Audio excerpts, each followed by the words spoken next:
Okay, and my story was inspired with these two things. I was awed by Nana Patekar's character in Prahar, like the way he trained the candidates, the army base, the discipline there, and I was like, I'm going to do all of this.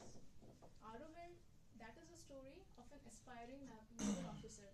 Pallavi Joshi, the protagonist, her passion is to join the defense services, and the story is about how she gets in, her struggles in the training academy, and so on. In our society, it's a generalized notion that women are not allowed into the defense services. Some don't even know that they are inducted, that there are even posts for women. Even I didn't know, but after Arohan, one thing I was sure, being a kid, being a girl child, I knew that I had a chance in the defense services. Years went by, school got over. After our 12th standard board examinations, no, just before the board examinations, the NDA forms were out. And many boys from our class were filling up the forms. I too wanted to, but they said that it's only for boys. I didn't believe them. I had to see it myself. They were paper forms, not online forms, available at our post office. So I went to the post office, got a form, sat down to fill it up, and then in the first page, in the top, in bold and in brackets, it was written only for male candidates. And I was like, why this inequality? I even thought to write to the Prime Minister that why girls were not inducted into the National Defense Academy. Then I started googling the details, and I came to know that women have posts only as officers in the technical and administrative level, and for that one needs to be a graduate. Okay, so why I had to complete my graduation, so why not being a technical graduate? So I joined the engineering stream. I started my studies, first year, second year, third year. In the final year, for the first time filled the form of defense services, and that was for the Indian Air Force. I opened their site, carrierairforce.nic.in, and the site opened with a big fighter aircraft with pilots standing there, and on the left side there was the logo with the motto of Indian Air Force, Navsparsham deeptam, which in English translates into touch the sky with glory. Nav, that is the sky, Sparsham, to touch, deeptam, with glory. Navsparsham deeptam. And this motto was etched in me. Like, okay, I was to get into the Indian Air Force.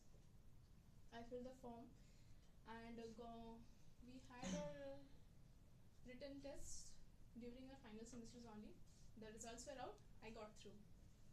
I got the call for SSB, which were to be held after our final terms. It was in the month of May, and the center was Varanasi. 4 AFSB Varanasi.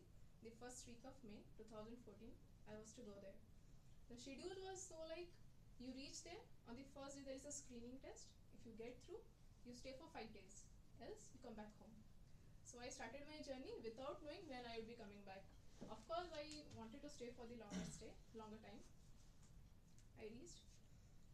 The reporting venue was Varanasi Cantonment Railway Station, platform number 4. That is where all the candidates had come, mostly from eastern and northern India. More than 100 were there, and so sharp 7:30 in the morning, an officer addressed us, and then in a bus we were taken to the academy. We had our breakfast, we had our registrations, and all through this, I was actually getting in the environment of an Air Force camp. All officers in uniforms, the air itself having a discipline in it, and I was getting all this in. Then we had our screening, and I got through the screening, and I was like, yes, I'm gonna stay here for 5 more days. On that day, after the screening, the day was over for us. We were shown our dorms. We could do anything. We could explore the campus. Of course, only the permitted areas. From the next day, started the real life at an SSB. And those 5 days, we had to stay without mobile phones. Just think, without mobile phones, we have to stay for 5 days. And the days were all scheduled. Get up at 5 in the morning, breakfast at 6, by 7 fall into lines for your roll calls, and then the tasks for the day. All the tasks got over by afternoon. After afternoon, you are free to explore the Varanasi city. Every day we used to go out, explore the Varanasi city, sometimes Sarnath, one day Sarnath, one day the Kashi Vishwanath temple. All these places we visit. And I tell you, these 5 days as SSB are a real golden days of your life, you can say.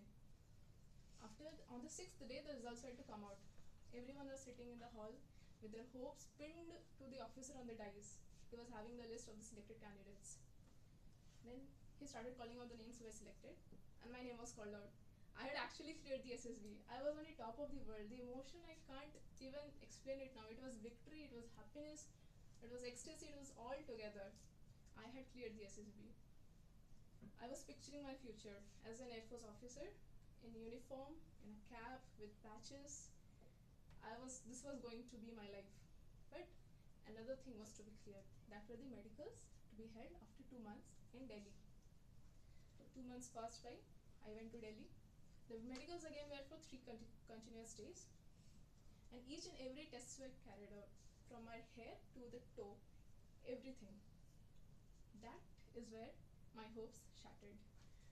I was medical out for myopia more than permissible limit. That is, my glasses were just 0.5 more than what was accepted there. And all my hopes shattered there. I couldn't join the defense services. I cried that day. But now, when I look back, I think I did what I could. Whatever is in my ability, I did that very well. I made it big. What I couldn't help, I couldn't help. Like, myopia cannot be cured. That is an accepted thing. So, in my ability, I had touched the sky with glory. Thank you.